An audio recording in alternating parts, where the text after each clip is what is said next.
que este año fue Obama, por primera vez en mucho tiempo, un presidente norteamericano va a Cuba, habló, etcétera, y muchos empresarios norteamericanos que dicen nos están ganando la parada los españoles, los europeos, tenemos que meternos nosotros que tenemos negocio ahí. Por ejemplo, los que venden alimentos, que opinan que harían muy buenos negocios en Cuba. Y en esto había republicanos y demócratas. La comitiva que fue con Obama era absolutamente bipartidista.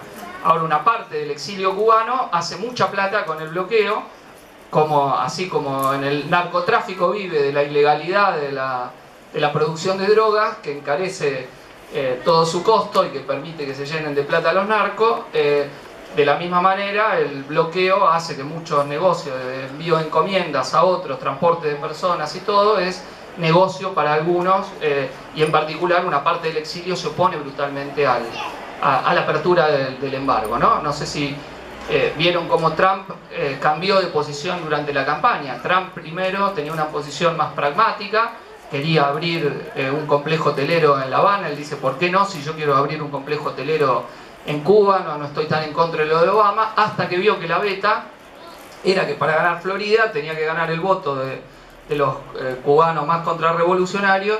Entonces empezó a tener un discurso duro, y por eso todas las declaraciones de Trump, Newt Gingrich y todos los miembros de su futuro gobierno, brutales, a favor de los gusanos y planteando. Cosa que no es necesariamente que va a ser una vuelta atrás completa de lo que es, pero sí que va a ser una negociación mucho más dura la que va a tener el gobierno republicano, y va a exigir más. O sea, por eso toda la situación, la dinámica en que venía la situación cubana, es una dinámica que ahora hay que ver qué va a suceder después de la llegada de Trump al poder. Políticamente, insisto con esto, no hay una apertura política hacia la posibilidad de organizar otro partido político. Un partido como el nuestro no podría tener legalidad en Cuba. Es un partido que se dice revolucionario, pero que cuestionaría la burocratización y los privilegios que tienen muchos funcionarios del partido y del Estado. No podría tener legalidad política ni expresarla por televisión, etc. Cosa que va en detrimento también de la propia supervivencia de la revolución. Lejos de ser el monopolio del poder político una forma en la cual se preservan las conquistas de la revolución, conspira. Si uno no puede tener legalidad política para reclamar siendo trabajador, por ejemplo, uno habla con se ve mucho Telesur en Venezuela, ¿no? En Cuba, perdón, que es el canal internacional que ve toda la población, y se ve las huelgas y los líos que hacemos nosotros, ¿no? No es raro para ningún argentino que cubano le diga, yo querría hacer una huelga porque 24 CUC mucho no es, pero hacer una huelga y no se puede hacer, es evidente. El régimen tiene un control muy firme de todo lo que hace la población, y no hay posibilidad de la organización independiente sindical de los trabajadores para protestar hasta por sus condiciones de trabajo. Supuestamente esto hacen los sindicatos, pero los sindicatos son un apéndice del propio régimen del partido único, con lo cual alguna protesta se harán eco. Pero ahora, por ejemplo, hay inflación fuerte. El debate de fin de año de la Asamblea de Poder Popular fue el problema de la inflación y si poner precio, uno de los debates, ¿no? Si poner precios tope a los productos o no, o dejar que el mercado regule los productos. ¿Por qué suben más los precios de las mercancías? Sobre todo a partir de la apertura que se ha hecho hacia el usufructo individual privado de parte de la producción agraria, y el salario no. Entonces hay una contradicción ahí firme, donde si poner precio, limitar o no, importante. Bueno, pero es un debate lógico. Cualquier sector de trabajadores dirá, ¿por qué yo tengo que pagar el pato de la boda? Yo quiero que me aumenten el salario con la inflación por lo menos, o las paritarias, o lo que todo trabajador tiene. Y ningún Estado revolucionario de trabajadores puede cercenar el derecho de los propios trabajadores a organizarse y pelear por sus reclamos.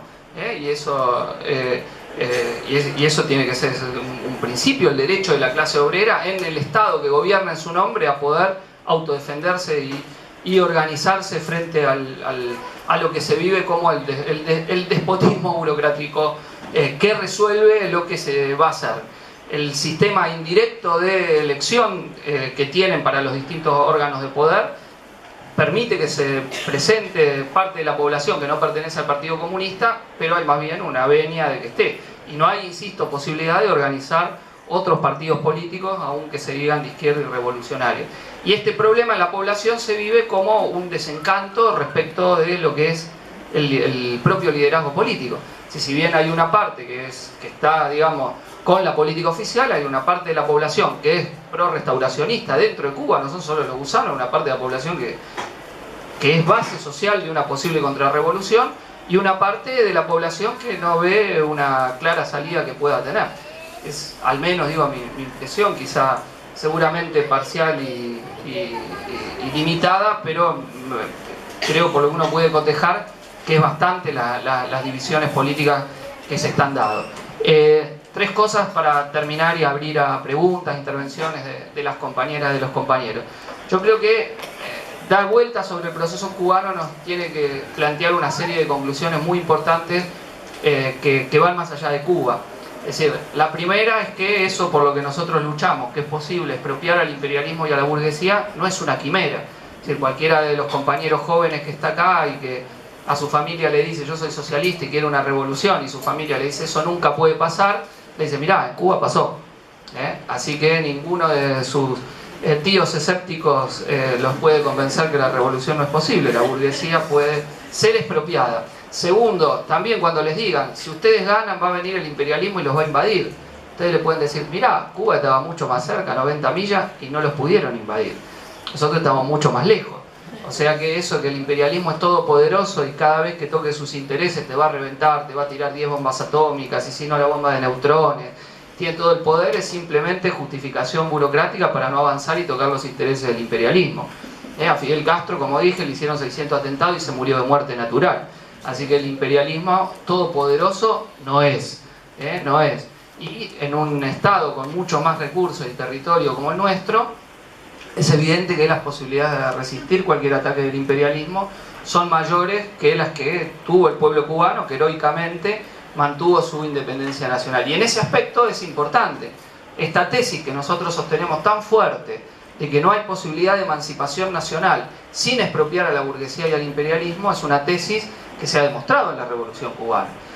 Nosotros a veces damos el ejemplo contra la derecha de decir, miren, si Cuba no hubiese hecho su revolución, estaría en una situación como la de Haití, para mostrar la máxima situación neocolonial, ¿no?, del continente, donde no es solo el imperialismo yanqui, sino los propios países latinoamericanos, incluso el nuestro, incluso Brasil, incluso los países que se llaman progresistas y de la unidad latinoamericana, que son ocupantes del territorio haitiano en la MINUSTAH, en la misión que le ha cuidado la espalda a Estados Unidos, una de las grandes vergüenzas de todos los gobiernos supuestamente nacionales y populares del continente, que han bancado y sostenido con sus tropas la ocupación de un territorio como el haitiano, sino que alguno nos dirá, bueno, pero Cuba era más rica que Haití en el momento de la revolución. Cierto, pero miren Puerto Rico, es una estrella más de la bandera norteamericana, o miren Panamá, un paraíso de las empresas offshore, del capital financiero.